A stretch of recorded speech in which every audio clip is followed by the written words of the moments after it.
liboso na yo ayokisa masomo togumbameli yo mpo mosusu azali te.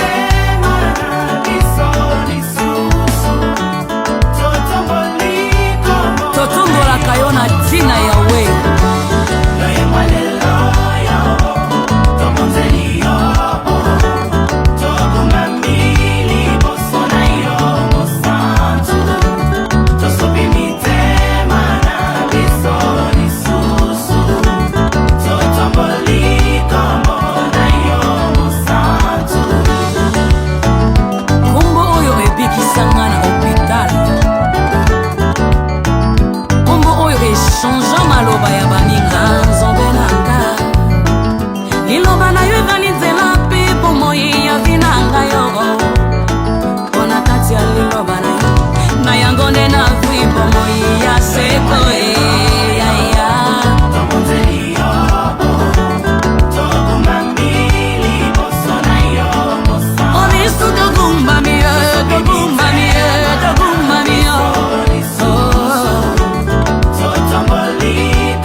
Bonsoir chers tous, que la paix et la grandeur de Dieu vous soient partagées.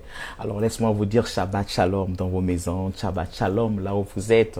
Encore une fois de plus, nous sommes devant vos postes téléviseurs pour ce nouveau numéro de Who Are You qui va vous présenter une personne avec un grand cœur, une charmante demoiselle.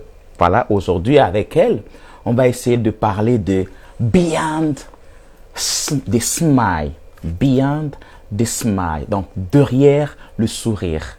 Il y a beaucoup de gens qui sourient, il y a beaucoup de gens qui sont bien habillés, mais en réalité, leur âme sent mauvais, leur âme pleure. Et ensemble avec elle, on va essayer de parler de son livre. Vous savez, la Bible dit, dans le livre des Proverbes 4, 23, la Bible dit, tu peux exposer tout. Expose tes yeux, tes pieds, tes mains, mais au sujet de ton cœur, tu dois faire une clôture, un mur tout autour de ton âme, afin qu'elle ne soit pas touchée. Parce que c'est là où vient le source. La Bible a bien dit, le source de la vie. Donc lorsque ton cœur est calme, lorsque ton âme est posée, la vie sera ton partage. Alors je veux que tu partages. Invite tes frères, invite ton voisin, invite tes amis, ensemble avec vous, nous allons regarder cette très belle émission et l'Éternel va booster ta vie. Vous savez, notre but, c'est de booster quelque chose en toi au travers nos expériences. Alors aujourd'hui, j'ai invité une personne qui va partager avec vous son expérience. Alors, sans plus tarder, j'aimerais dire bonsoir à mon père spirituel, le révérend Georges Balou-Louembe Samuel, ainsi que sa femme Maman Eugénie. Je dis bonsoir à Anne Matuidi et mes condoléances à toute la famille Matuidi. Vous êtes en train de pleurer votre mère, que l'Éternel vous console. On est ensemble, que Dieu vous assiste. Et je dis bonsoir à la grande famille God's Army. God's Army, vous êtes tellement nombreux devant vos télévisions, devant vos téléphones pour nous suivre. Que Dieu vous bénisse. Je dis bonsoir à tous mes amis du France, de la Belgique. Voilà, je vois Noëlla Massungi depuis la Belgique. Je vois tout le monde. Alors, vous êtes tellement nombreux. Chiffre à Mélanie. Attends, je veux voir. Qui sont là? Je vais essayer un peu de faire des signes. Si tu n'es pas encore... tu n'as pas encore eu le temps de s'abonner sur notre page Facebook ou YouTube, alors abonnez-vous et l'Éternel ne manquerait jamais de vous bénir. Sur YouTube, c'est David Effolé. David Effolé. Et essaie un peu d'informer aux autres que nous sommes directs. Nous sommes en direct sur David Effolé, YouTube, David Effolé. Connectez-vous et abonnez-vous massivement et l'Éternel vous bénira. Et sur Facebook, nous sommes sur Lisungi Lisungi Ministry, voilà, Lisungi Ministry, c'est notre page. Alors, abonnez-vous. Nous en avons besoin de followers, enfin, que Yesu a pambola biso. Alors, sans plus tarder, je vais déjà vous introduire mon invité. Bonsoir, la sœur Paulette. Bonsoir, pasteur David. Comment vas-tu? Ça va, merci. Ben, je peux te tutoyer ou vous vous voyez? On se tutoie, ça va? Ça va? Oui, ça va très bien, merci. Toujours belle? Merci. Comme merci. Une fille de 18 ans, 16 ans, comme ça, là. Merci. Alors, voilà, bienvenue sur Who Are You? Et je suis sûr et certain qu'ensemble, ton Dieu, votre Dieu, les dieux qui marchent avec vous, va bénir le peuple de Dieu, nous Amen. le croyons. Amen. Et je sais que ça ne sera pas la dernière fois de venir sur Who Are You parce que nous avons beaucoup de choses à regarder. Alors, sans plus tarder, je vais la laisser se présenter elle-même. Mais avant de commencer, je me reprie avec vous. Si tu peux seulement prier avec nous pendant 2 minutes et l'Éternel ne manquerait jamais de te bénir. Je prie, Seigneur Dieu, nous te louons, nous t'élèvons, ton amour n'a point de fin. Jésus, merci pour ces moments. Merci pour ces temps. Merci pour ta grâce sur nous.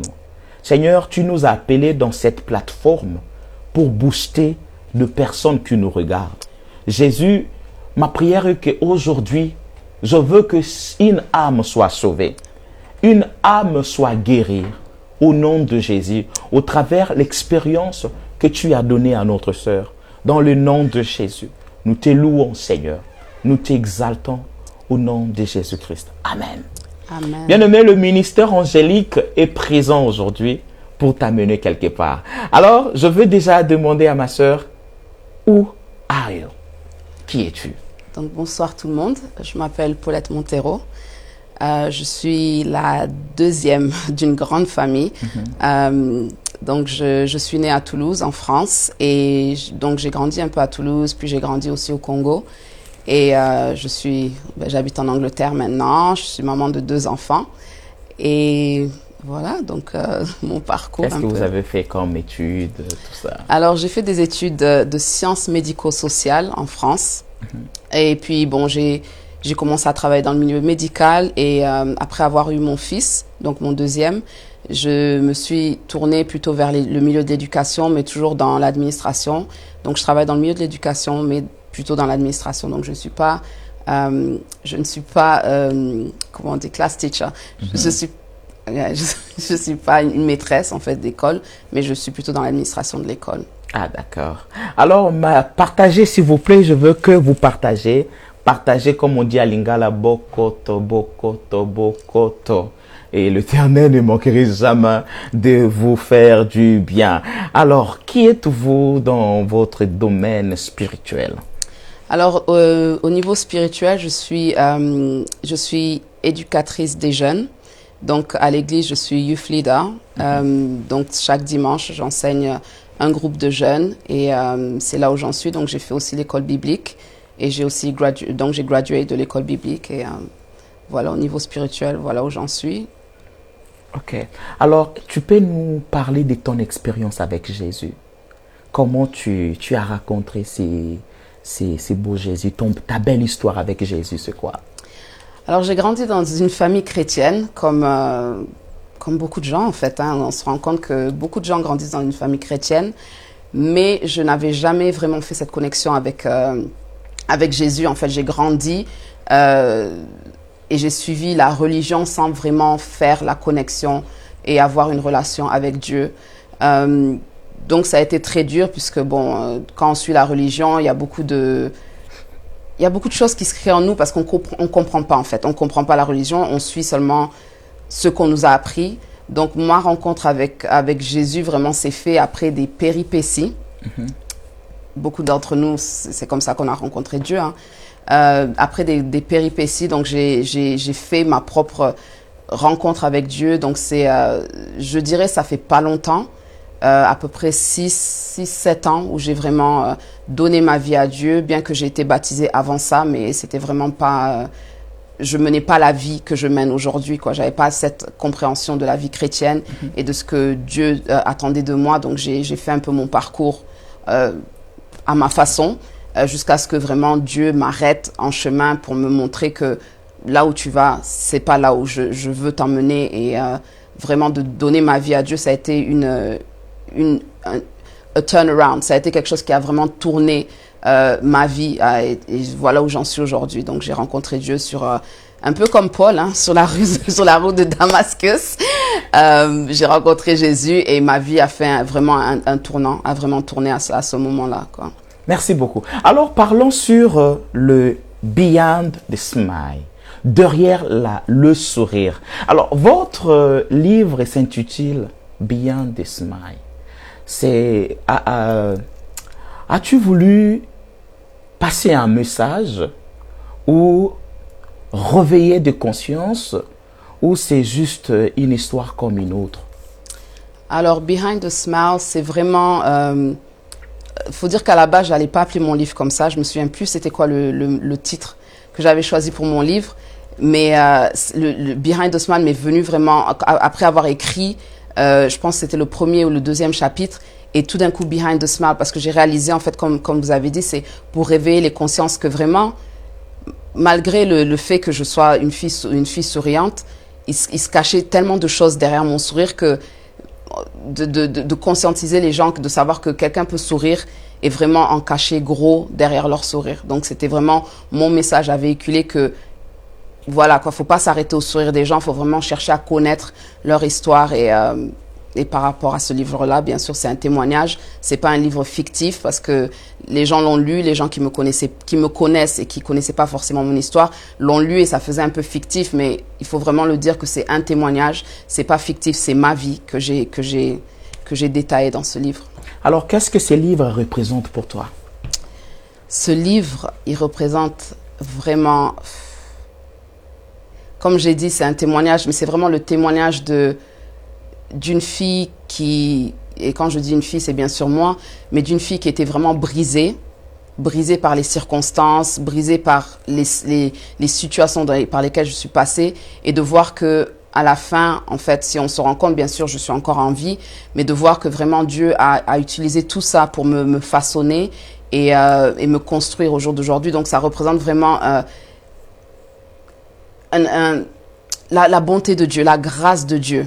C'est vraiment la grâce de Dieu. Quand je regarde et je lis ce livre, parce que je l'ai lu aussi, en l'écrivant et en le corrigeant, j'ai vu vraiment la grâce de Dieu sur ma vie, et comment Dieu sustains someone's life par rapport à ce qu'on traverse. Des fois, on se dit que Dieu n'est pas là, mais quand je lis tout ça et mon parcours, je vois que vraiment la main de Dieu a toujours été sur moi. Donc, et ça représente vraiment beaucoup. Ok. Dans le chapitre 2, tu as parlé du famille d'accueil. Alors, nous voulons savoir comment cette vie a affecté ta jeunesse. Parce qu'il y a eu un temps, tu parlais, il y a eu un temps, tu avais besoin de passer le temps avec ta mère, d'être là en famille, de voir que ta mère puisse t'assister quand tu faisais tu roulais en vélo. Eh bien, tu n'avais pas eu ces temps-là. Et je crois aussi qu'il y a eu des temps où tu voyais les autres personnes, les autres enfants avec leurs parents. Yeah. Et dis-moi, comment cette vie t'a affecté personnellement? Alors, grandir en famille d'accueil et aussi au foyer, donc on a grandi en famille d'accueil au foyer, ça m'a affecté, ça m'a affecté. Je savais pas à ce moment-là que ça m'affectait, mais ça m'a affecté plus tard. En fait, on ressent vraiment le rejet. Je me sentais pas à ma place, où que j'aille, je me sentais pas à ma place, donc je me sentais vraiment I don't belong, comme si I don't belong anywhere. Donc je suis là, je suis au foyer, famille d'accueil, chez ma mère. Là, c'était à quel âge? La vie de foyer a commencé tôt, mais je n'ai pas de souvenirs, mais mon père m'a raconté, donc ça a commencé très tôt. Si je me souviens bien, j'avais peut-être 3 ans. 3 ans, j'ai des photos et je savais pas que ces photos-là, en fait, c'était des photos de foyer. Et c'est mon père qui m'a expliqué que c'est des photos de foyer. Donc ça a commencé tôt. Et par rapport à ça, je sais que moi, personnellement, j'ai pas de souvenirs avant l'âge de 5 ans, donc je sais pas si, et je me dis que oui, peut-être le fait d'avoir été déposé at such a young age, d'avoir été déposé en famille d'accueil, ça a dû aussi créer un traumatisme en moi. Donc le rejet, comme j'ai dit, le mal-être, de pas se sentir aimé, de pas se sentir valorisé. Donc ça a créé tout ça en moi qui bien sûr ont eu des répercussions après dans l'adolescence et dans ma vie après quoi. Ben, où était votre mère à ces temps-là? Donc ma mère bien sûr elle était présente hein, donc j'en parle dans mon livre, elle était présente, c'est juste que bon à certains moments de ce que je me rappelle là où elle habitait, elle pouvait pas nous avoir tous sous le même toit. Donc faut savoir qu'en France, bon peut-être pas maintenant mais à l'époque on pouvait pas laisser une personne avec, on était 3 à ce moment-là, de ce que je me rappelle, être dans un petit studio et voilà quoi. Donc après, il y a eu, bien sûr, il y a d'autres circonstances qui a mené aussi à être en foyer, mais ça c'est des choses que bon, je connais pas et ma mère n'est plus là pour pouvoir me donner les détails. Ok. Alors, bien-aimé, je veux vraiment que tu sois là. Cette histoire, moi, j'ai eu le temps de lire ces livres. Et laisse-moi vous dire, pendant que je le lisais, j'avais des larmes aux yeux. Il y a des choses, si Dieu te fait grâce d'aller sur Amazon, écris seulement Beyond the Smile. Et tu vas à procurer cet livre. C'est 12 livres, combien? 8 livres. C'est 8 livres seulement, c'est 8 livres. Et ça, un peu de lire cela, et l'Éternel te bénira. L'expérience qui est dans ces livres va affecter ta vie et l'Éternel vous fera du bien. Alors, ma soeur, est-ce que tu peux essayer de nous donner les avantages et les désavantages de la vie de famille d'accueil? Ben, quand on est conscient, dans un âge conscient, en fait, les désavantages, c'est que bien sûr, on sait que c'est pas notre famille.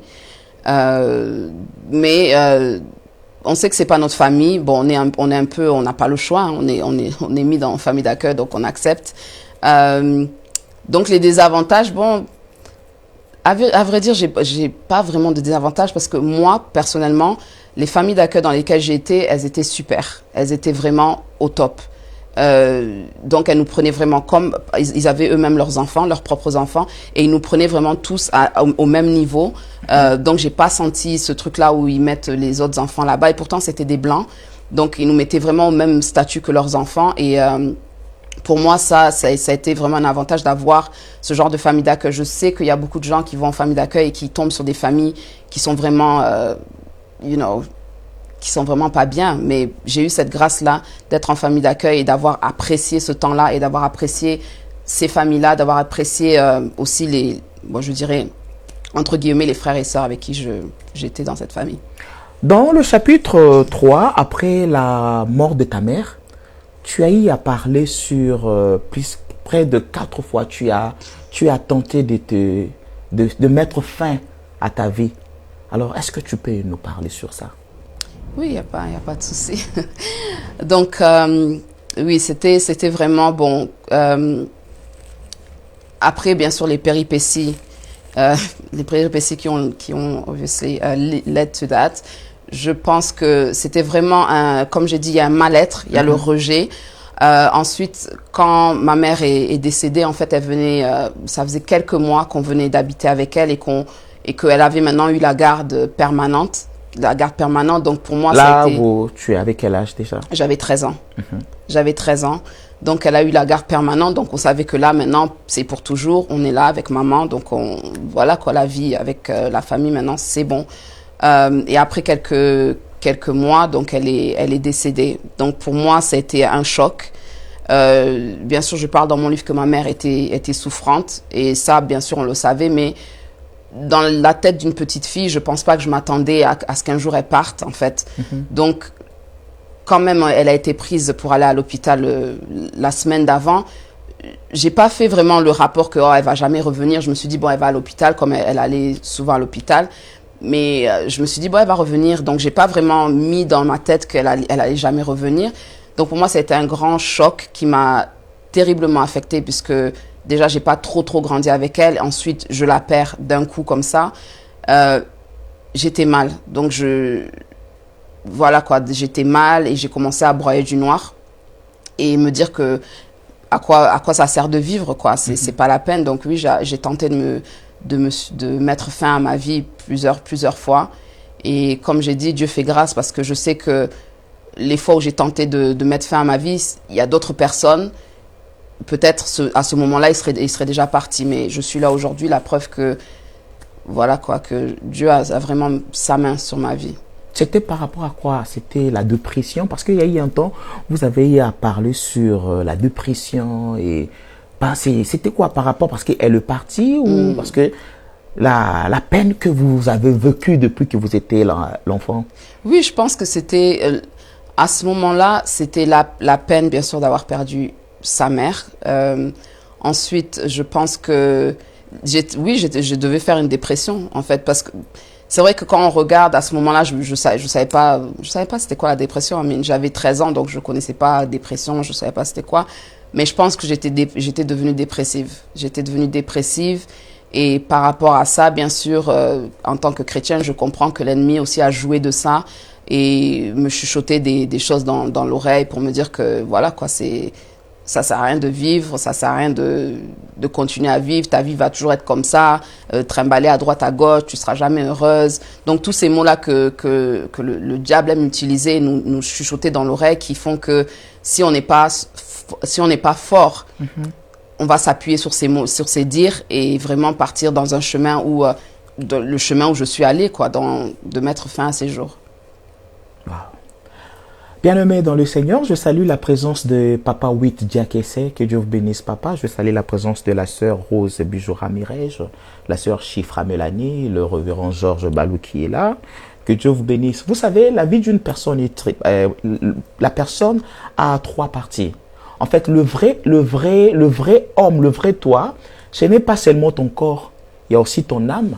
Il y a aussi ton esprit. Alors l'âme, c'est la partie immédiate. Elle est au centre.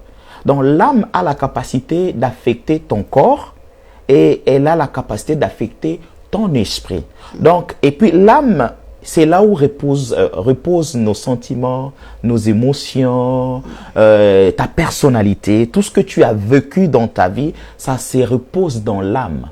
Du coup, lorsque l'âme est blessée, c'est possible qu'il affecte le corps, c'est possible qu'elle affecte ton esprit aussi. Alors, ça, c'est la raison pour laquelle la Bible dit il faut bien protéger l'âme. Protéger l'âme, parce que lorsque ton âme est blessée, c'est fini. Et nous devons savoir que l'âme est nourrie par des fautes, des pensées. Lorsque tu as des pensées par rapport à tout ce que tu as vécu depuis que tu étais un enfant, tu grandis avec ça et l'âme elle est en train d'enregistrer toutes ces choses. Et lorsque tu seras là, tu es seulement choqué un peu et ça commence à t'amener, ça commence à venir sur toi et subitement ça peut détruire ta vie. Ça peut détruire ta vie. Alors dans le chapitre 4, tu as évoqué une situation de viol depuis que tu avais 10 ans. Est-ce que tu peux nous parler de ça? Bien sûr. Bon, de toute façon, c'est dans le livre, donc voilà.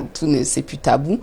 Donc, en fait, ça a été très dur d'écrire cette partie, j'avoue, parce que c'est quelque chose que j'ai pas... que j'en ai parlé à personne. C'est vraiment, je l'ai écrit dans le livre et j'en avais jamais parlé.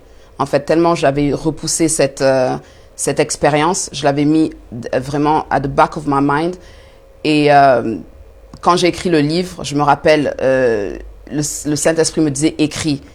Et je bataillais, je disais non, je veux pas que les gens sachent, je veux pas que les gens sachent cette partie-là.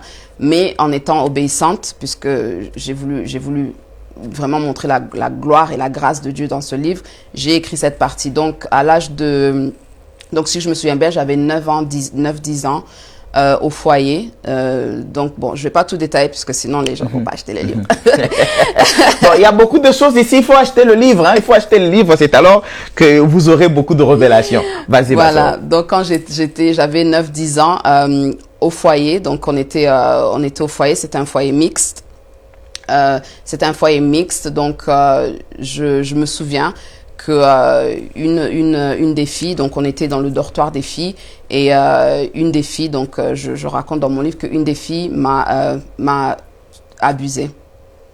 Donc voilà, donc pour moi, ça a été un choc. Déjà, bon, à cet âge-là, déjà, je pensais pas aux garçons, même si je pensais aux garçons, c'était pas vraiment dans ce sens-là de sexualité, donc c'était vraiment, voilà. Et que quand ça m'est arrivé, donc j'étais vraiment...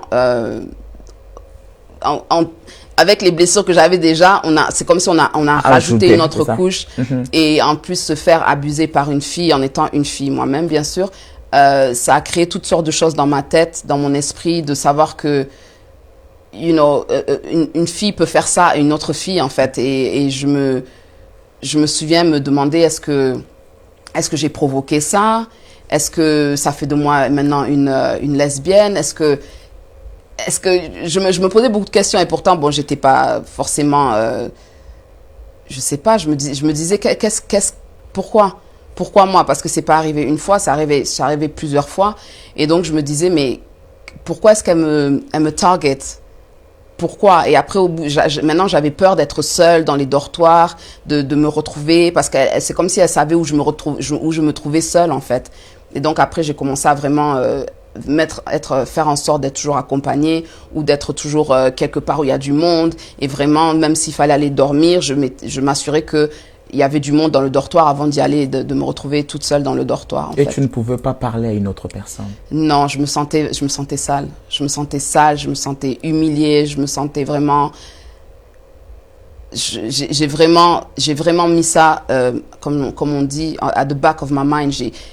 Quand ça a arrêté, en fait, parce que ça a commencé d'un coup, ça a arrêté d'un coup. Et j'ai vraiment fait le vide dans ma tête. J'ai dit, c'est jamais arrivé. En fait, je me suis convaincue que c'était jamais arrivé. Et pourtant, des fois, ça venait. Des fois, il y a des flashbacks, donc ça venait. Mais je me disais, non, c'est jamais arrivé, c'est jamais arrivé. Et j'ai continué à vivre ma vie comme ça, en fait, à me dire que c'est jamais arrivé.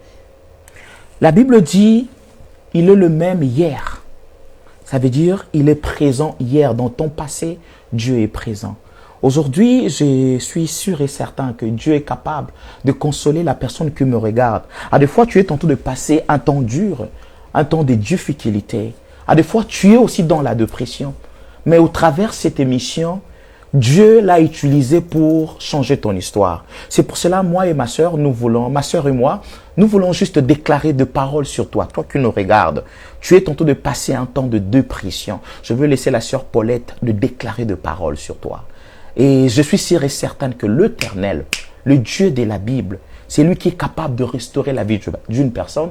Il le fera pour toi. Oui, à des fois, lorsque tu regardes ton passé, c'est tellement compliqué. À des fois, ça te déstabilise. Mais la Bible dit, il est le même hier.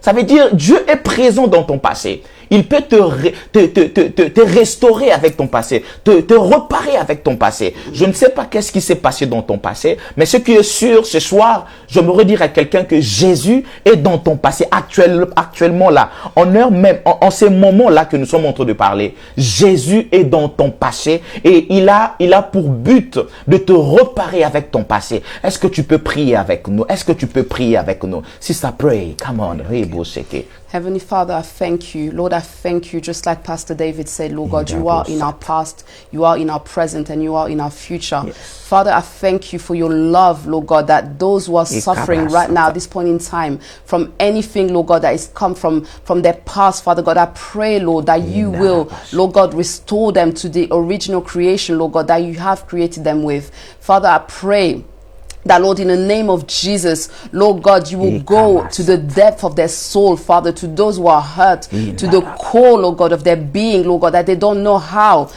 they can heal, how they can forget, and how they can even forgive.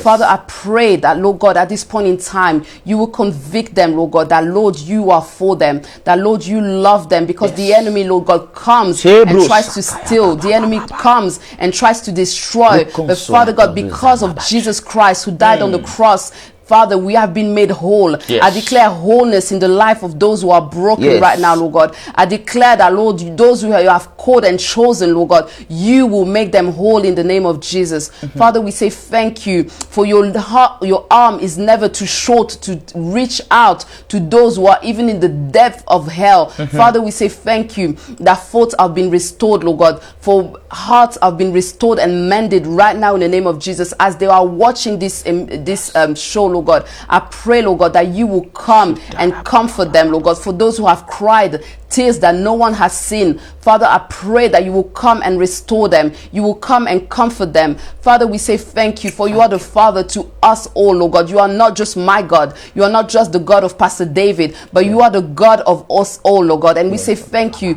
that, Lord, you love the world, and because you love the world, you gave your Son. And we say thank you for the blood that cleanses us from any shame, from any unrighteousness. Your blood that cleanses us from any faults that we may have fought, Lord God, even suicidal faults, Lord God. Your blood will cleanse us, Lord God, and will make us whole once again. In Jesus' name.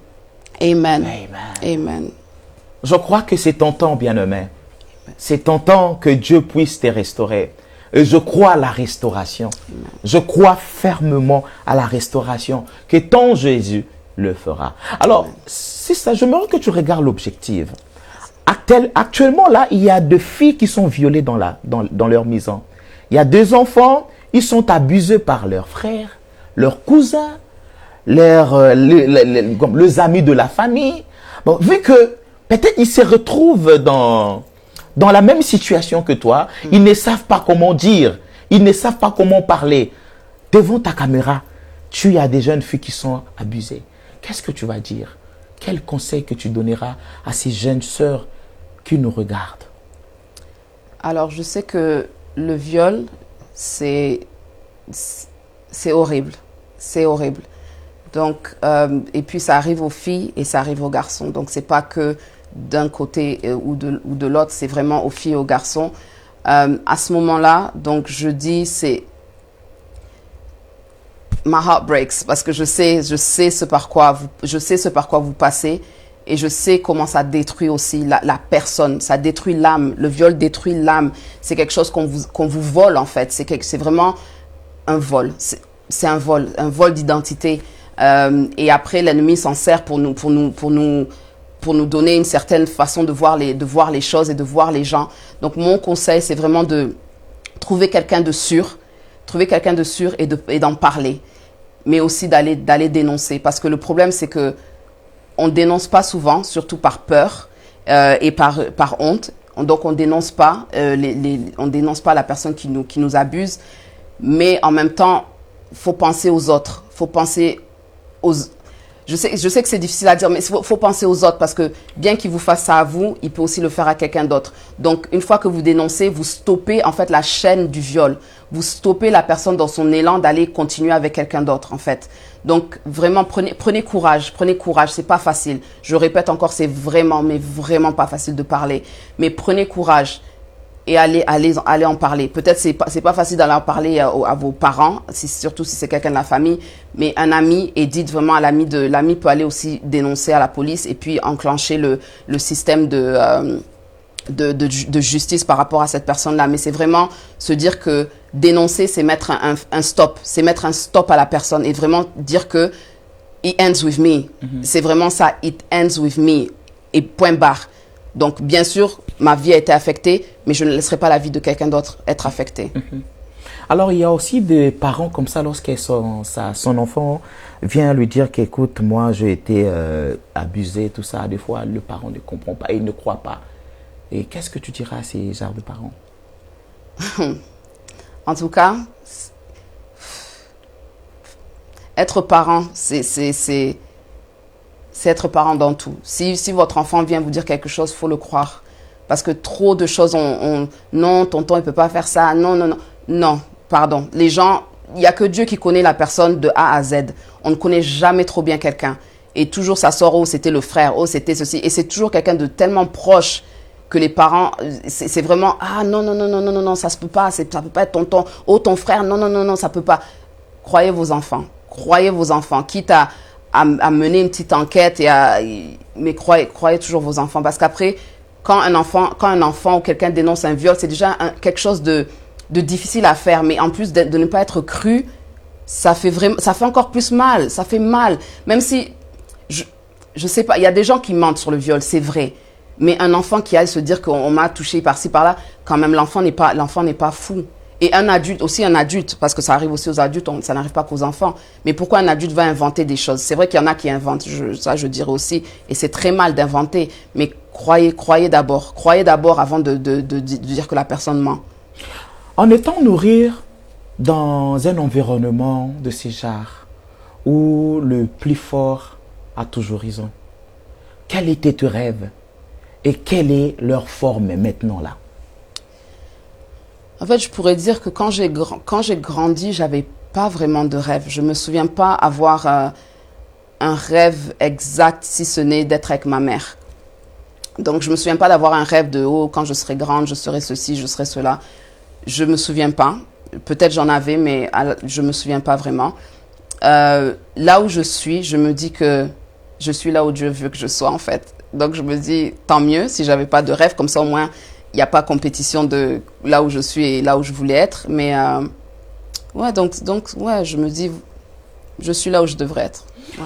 Après la conversation, qu'est-ce qui manquait pour la stabilité de ton âme, malgré que ton père était là? Parce que tu as précisé que ton père t'aimait. Mais il y a eu quand même des choses qui ne marchaient pas toujours. Ouais. Alors, par rapport à mon père, bon, ce qui ne marchait pas, c'est que, bon, j'avais ce sentiment de rejet, bien sûr, parce que j'ai grandi un peu avec lui, mais j'ai pas ce souvenir-là d'avoir grandi avec lui. Et donc, j'avais ce sentiment de rejet. Et quand on s'est rencontrés, bien sûr, c'est mon père.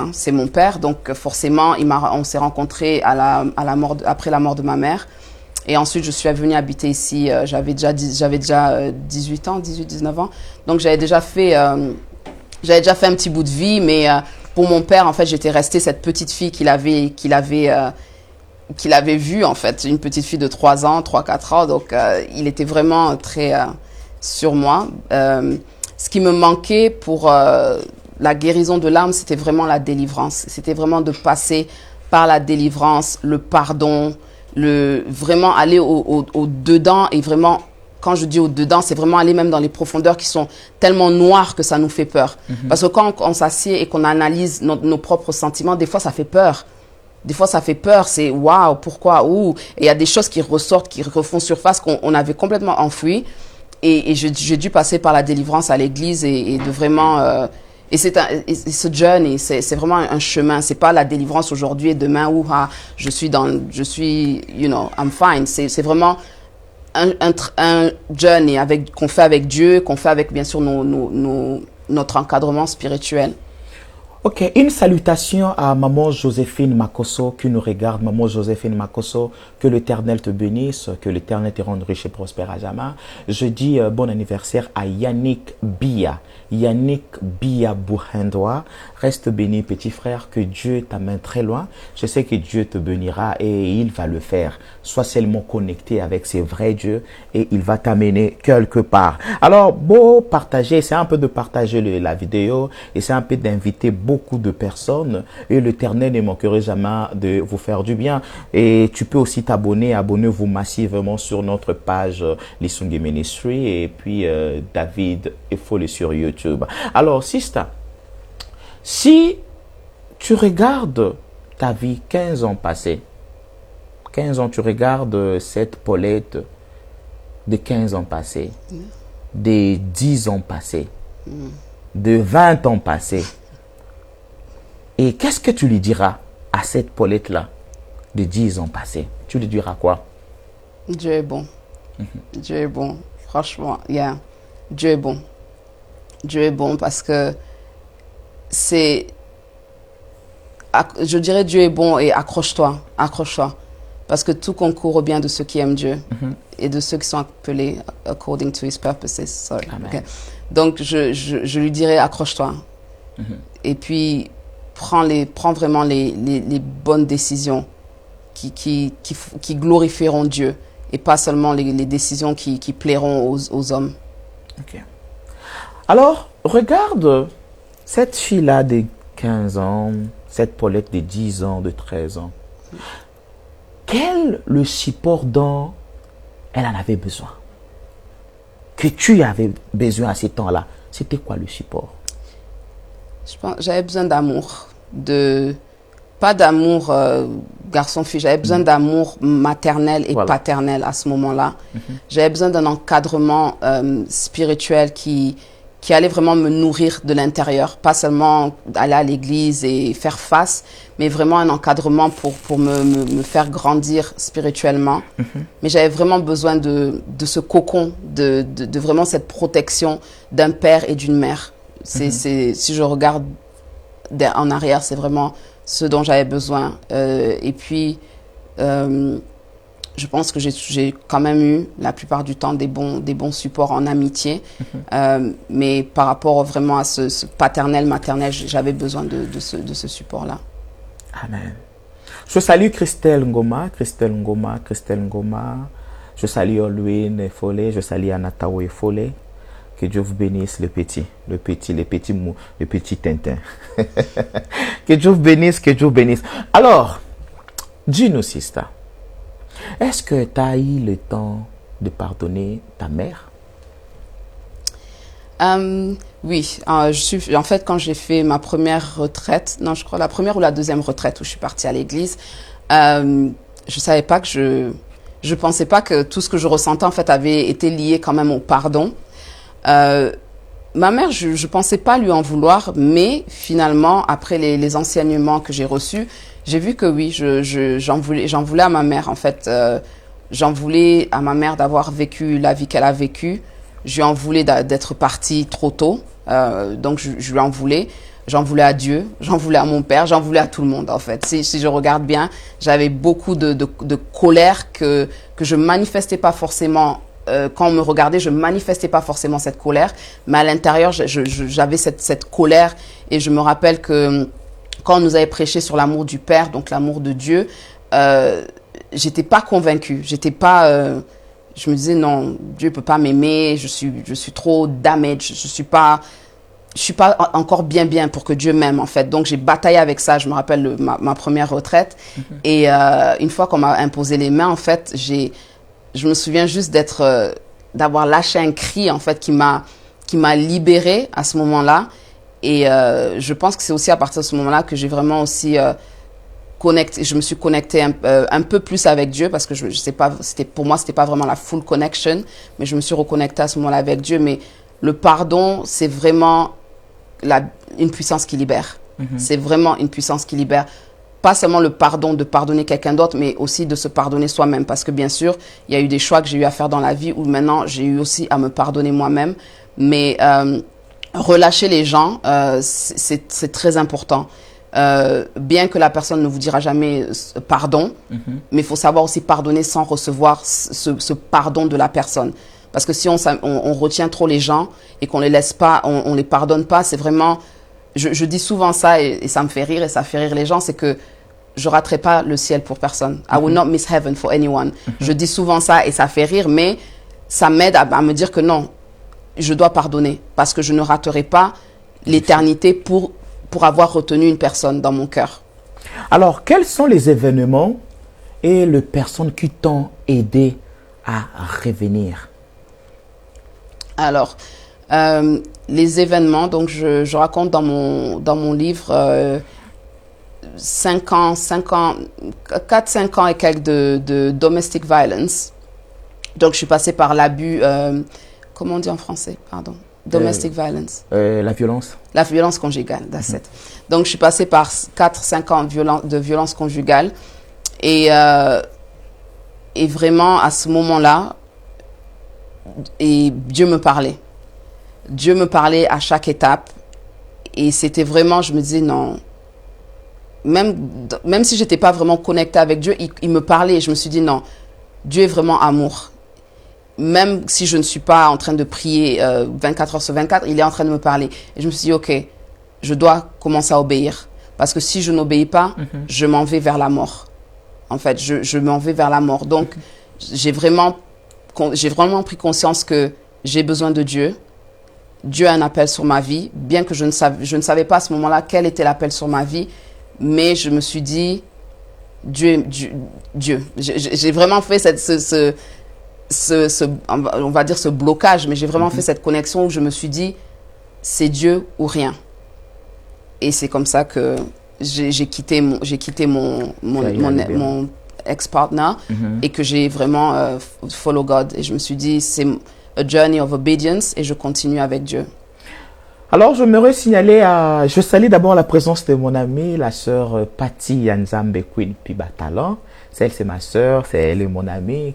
Et puis, je vous signale que la sœur Paulette, c'est la petite sœur propre de la sœur Patty Yanzambe Queen P. Moi, j'aime l'appeler Queen Pibatalan. Elle est là, elle est en ligne. Que Dieu te bénisse, Queen P. Que Dieu te bénisse, Queen P. Alors, devant cette caméra, il y a des Paulettes qui te regardent. Il y a des Paulettes de 10 ans, les Paulettes de 15 ans, les Paulettes de 20 ans. Il y a aussi des Paulettes de 30 ans, les Paulettes de 50 ans. Tu sais qu'il y a des femmes, elle a 50 ans, mais elle est toujours violée dans son mariage. Alors, quelles sont des grandes lignes que tu as vécues et que tu peux partager avec cette Paulette-là qui souffre? Elle n'a pas de voix pour parler, qui pleure chaque jour. Elle n'a pas de voix pour exprimer. À des fois, tout le monde sont contre elle. Elle ne sait pas par où commencer. À des fois, c'est un homme. À des fois, c'est un Paulette garçon. Il ne sait pas par où commencer et par où parler. À des fois, elle se retrouve où il se retrouve de la situation que tu nous as parlé. À des fois, tu te demandais, est-ce que je suis réellement de cette famille? Est-ce que je ne suis pas adopté? Et quelles sont de grandes lignes que tu diras ou tu montreras à cette jeune sœur que nous regarde right now? Ok. Pour moi, je dirais, en tant que chrétienne, bien sûr, genou à terre. Il n'y a pas mieux. Genou à terre, il n'y a pas mieux. De vider vraiment son âme devant Dieu. Parce que quand c'est difficile de parler à un être humain, Dieu, il est là. Dieu, il est toujours là. Donc, vider son cœur et de vraiment... moi, je dirais, en fait, dans les situations où il y a abus dans le mariage ou dans une situation de couple, c'est de vraiment regarder le futur et se dire que est-ce que je peux supporter ça encore un jour de plus, une semaine de plus, un mois de plus, un an de plus. Et c'est ça aussi qui m'a aidé à quitter. C'est vraiment se dire que est-ce que c'est ma vie? Est-ce que c'est vraiment ma vie? Est-ce que c'est la vie que Dieu a pour moi? Parce que les gens du dehors ont toujours des conseils à donner, bien sûr, ceci, cela.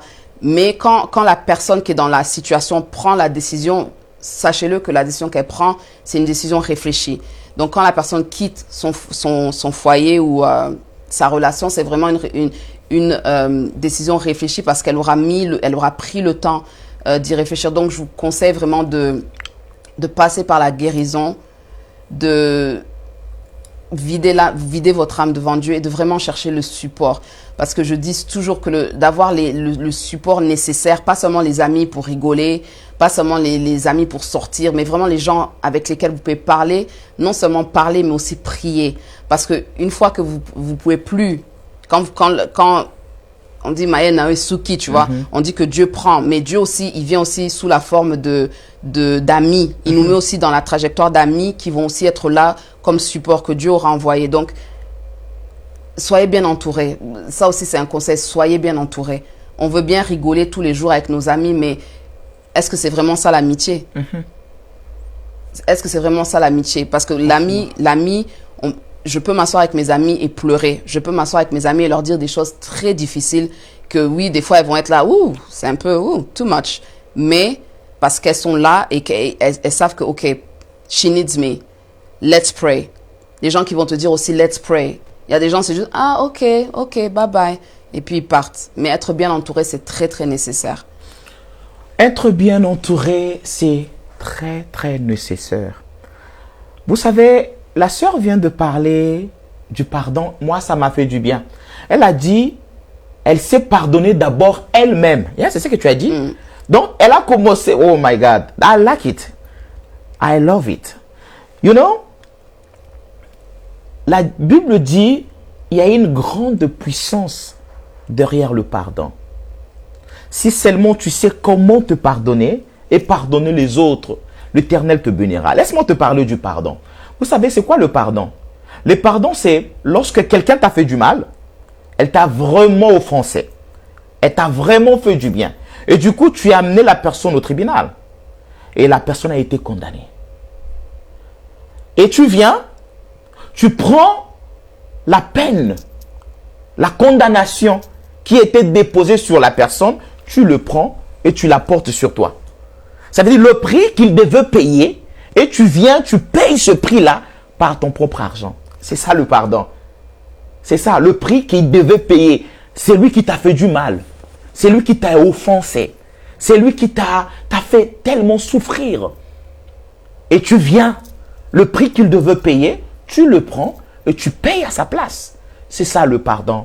Est-ce que tu peux pardonner? Dieu te demande, oui, je sais qu'il t'a vraiment offensé, qu'il t'a fait du mal, mais que Dieu te demande le pardon. J'ai une conviction de prier pour toi. Yes. I want to pray for you. Sure. Seigneur Dieu, je te bénis pour ces temps. Je te bénis pour ces moments. Ce n'est pas pour rien, Jésus, que tu nous as invités sur cette plateforme. C'est parce que Jésus, tu veux sauver la vie d'une personne. Je veux prier pour ma sœur Paulette. Jésus, c'est toi qui as la capacité de restaurer une âme blessée, une âme qui pleurait. Seigneur, leur revenu, restaure cette sœur. Elle a une mission devant elle, d'évangéliser, de peupler le camp de l'ennemi pour peupler le camp de Jésus. Et elle a besoin de ton support. Elle a besoin de ton soutien. Elle a besoin de ta faveur dans sa vie. Seigneur, de ma qualité de ton prophète, moi, David Faux, le prêtre du sacerdoce royal, fils de Baloulouembe, je prie que le ciel s'ouvre à sa faveur, que la guérison divine soit son partage. Dans le nom de Jésus-Christ. Amen. Amen. Waouh! Dieu est au contrôle et Dieu ne manquerait jamais de t'amener quelque part. Alors, Sister, dis-nous comment on peut te trouver et comment on peut localiser ces beaux livres. Alors, le livre est disponible sur Amazon. Donc, si vous tapez Behind the Smile, donc le livre est ainsi. Donc, il se présente comme ça, Behind the Smile, parce qu'il y en a d'autres livres qui s'appellent Behind the Smile. Donc, Behind the Smile, et puis écrire mon nom, Paulette Montero. Comme ça, il sortira directement si vous reconnaissez la couverture. Voilà le livre. Ensuite, je suis pas vraiment sur Facebook, mais j'ai un compte Facebook, bien sûr. Et je suis souvent sur Instagram. Et puis voilà, j'ai aussi une chaîne YouTube où je partage. Des fois, je fais des émissions. Mais comment on peut te contacter sur YouTube? Comment on peut voir tes histoires sur YouTube ou sur Instagram? Donne-nous tes... Ok, donc sur YouTube, ma chaîne YouTube s'appelle Best Believe. Donc Best, B-E-S-T, Believe, B-I-L-I-E-V-E. Sur Instagram, je m'appelle I am X Paulette. Donc c'est I am, en français, I-A-M-X Paulette. Donc ça, c'est mon Instagram. Et sur Facebook, ma page, elle s'appelle aussi Best Believe. Donc voilà, j'ai une page Facebook aussi où je suis active. Voilà, c'était Beyond the Smile. Beyond the Smile. Derrière le sourire. Est-ce que tu souris vraiment avec ton cœur? Pose-toi une question. Est-ce que tu souris avec ton cœur? Il y a des gens qui sourient seulement sur le visage pour que les gens sachent que et il y a il y a aussi des souris que tu vois, ces sourires là, oh. Il y a beaucoup de choses à l'intérieur. Mais Dieu veut que tu puisses sourire avec ton âme. Lorsque tu souris, c'est avec ton âme. C'est ce que nous voulons. C'est ce que ces livres nous parlent. Alors, il y a beaucoup de secrets dans ces livres. On n'a pas pu parler, c'est tellement nombreux. Et je crois qu'on aura une deuxième émission, le numéro D de Beyond the Smile. Et l'Éternel ne manquerait jamais de vous faire du bien. Je veux que tu partages la vidéo. Tu peux envoyer cette vidéo à tes amis, à tes frères, à tes sœurs. Ils vont écouter ces choses. Et tu connais une sœur qui a passé une vie dure. Envoie cette vidéo à ton ami et l'Éternel ne manquerait pas de te bénir. Alors, vous savez, des bonnes choses ne traînent jamais. Donc, on doit déjà finir bientôt. L'heure est arrivée. J'aimerais dire salut à tout le monde, salut à tous nos bien-aimés. Il y a tout le monde qui sont là. Vous êtes tellement nombreux. Alors, je ne saurais pas citer vos noms. Je vous dis seulement merci. Merci pour votre confiance. Merci d'être là pour nous. Partageuse et salut Linda Dali, que Dieu te bénisse. Et voilà, je ne sais pas, le mot de la fin est si tu peux saluer quelques personnes qui te regardent. D'accord. Merci beaucoup. En tout cas, merci de m'avoir invité. Ça fait vraiment plaisir de pouvoir partager ce livre, encore une fois de plus, avec vous qui regardez et avec ceux qui regarderont plus tard. Le mot de la fin, en fait, le message que j'aimerais vraiment passer, c'est que Dieu restaure. Dieu restaure. Peu importe le passé d'une personne et ceux qui achèteront le livre, vous allez vraiment voir que pour que je sois devant vous aussi aujourd'hui, c'est vraiment un témoignage pour la gloire de Dieu. Je prends aucune gloire dans ce livre. C'est vraiment pour montrer que Dieu nous prend de loin. On vient de loin. On vient vraiment de loin et que Dieu est capable de restaurer même les gens qui ont tourné dans des vies un peu sordides et que le monde va pointer du doigt pour dire que voilà la personne qui traînait dans les bars. Mais regardez, même la première personne même qui a vu la résurrection de Jésus, c'est la prostituée, c'est Marie qui est partie au tombeau et qui a eu ce privilège de voir que Jésus n'est plus dans le tombeau. Donc Dieu utilise qui il veut, quand il veut, où il veut et de la façon dont il veut. Je suis là, je suis un témoignage vivant et votre vie aussi est un témoignage aussi pour la gloire de Dieu. Donc, quoi qu'il en soit, aujourd'hui, à l'heure d'aujourd'hui, vraiment, si mon témoignage vous touche et que ce que Pasteur David a dit aussi vous touche, vraiment, vous pouvez contacter bien sûr le Pasteur David, vous pouvez me contacter aussi, mais ne restez pas dans la souffrance, ne restez pas dans l'ignorance, ne restez pas dans ce que l'ennemi essaie de vous... Parce que ça s'appelle des strongholds, dans ce que l'ennemi aime nous garder dans certaines positions dans notre vie pour dire que non, toi, voilà ce que Dieu t'a réservé, alors que c'est du mensonge, c'est du mensonge. Donc le mot vraiment de la fin, c'est, je vous encourage vraiment à continuer, à persévérer et à vraiment avoir une relation avec Dieu parce que c'est ce qui fait la différence. Merci beaucoup. Alors, j'ai un communiqué à vous passer, à vous donner. Du coup, la semaine prochaine, donc à partir du le 2, le 3 et le 4. Je veux répéter, la semaine prochaine, vendredi, le samedi et le dimanche, nous avons une conférence de Pâques, donc une conférence pascale. Nous serons ici avec des hommes de Dieu. Nous avons le pasteur Jérémie Alamazani. Nous avons le prophète Dédé Kazadi de la Belgique. Et nous avons le pasteur Brino de l'Angleterre. Nous avons le révérend docteur Georges Balouembe de l'Angleterre. Et moi-même, je suis là. Et l'Éternel va nous bénir dans ces 3 jours. Dans ces 3 jours, ne manquez pas. Nous serons sur Heaven Above. Ici, la conférence aura lieu ici sur Heaven Above. Et nous serons sur Heaven Above Facebook Live. Et nous allons parler. Et Dieu va nous bénir. Et vous savez quoi? Nous avons des amazing singers. Des amazing singers. Nous avons la sœur Ikerne Kudinga. Il y a la sœur Gisèle Matt. Et il y a notre frère Laurindo. C'est un frère qui chante tellement bien. Et dans ce programme, nous allons adorer Jésus. Et il va descendre pour nous parler ainsi que nous bénir. S'il te plaît, j'aimerais que tu sois là. Et l'Éternel ne manquerait jamais de vous bénir. Alors, si Dieu t'a convaincu de nous soutenir financièrement, alors n'hésitez pas. Vous connaissez nos contacts sont là, mon numéro est là, vous pouvez nous appeler anytime et l'Éternel ne manquerait jamais de vous faire du bien. Alors, je m'aimerais signaler aussi que nous avons déjà trouvé une salle et je bénis l'assemblée, la grande assemblée, l'assemblée Rehoboth, centre missionnaire Rehoboth de Brazzaville. Ils nous ont soutenus déjà avec une grande partie, une très très grande partie d'argent. Et je pense que dans des semaines, nous allons déjà commencer nos cultes dans la salle. On commence nos cultes dans la salle dans des semaines. Alors, je veux vraiment que si Dieu te touche le cœur de nous accorder, de nous soutenir, alors ne manque pas, viens, soutiens-nous et l'Éternel te fera du bien. Je dis bien, l'Éternel te fera du bien. Nous sommes à la fin.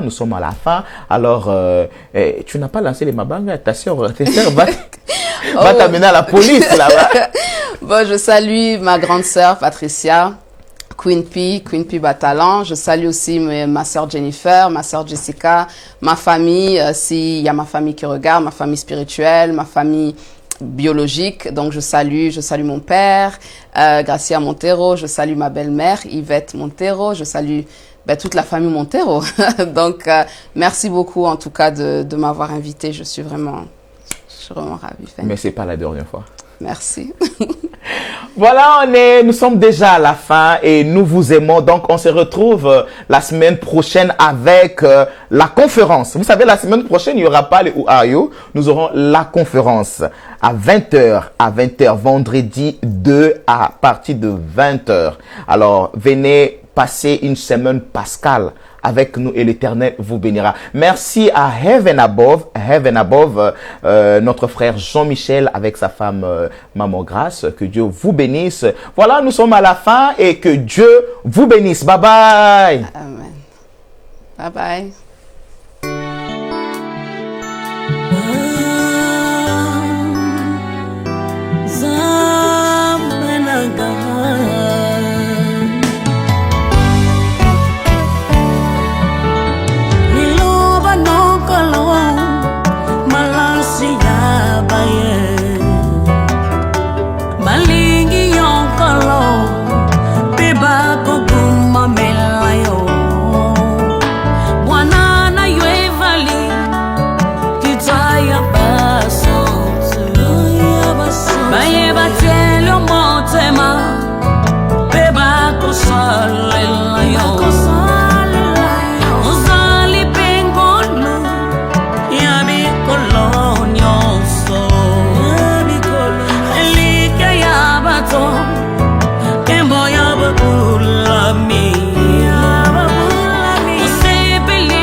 Misala wa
ozali likolo ya bakombo nyonso. Moto moko te aya liboso na yo ayokisa masomo. Togumbameli yo mpo mosusu azali te.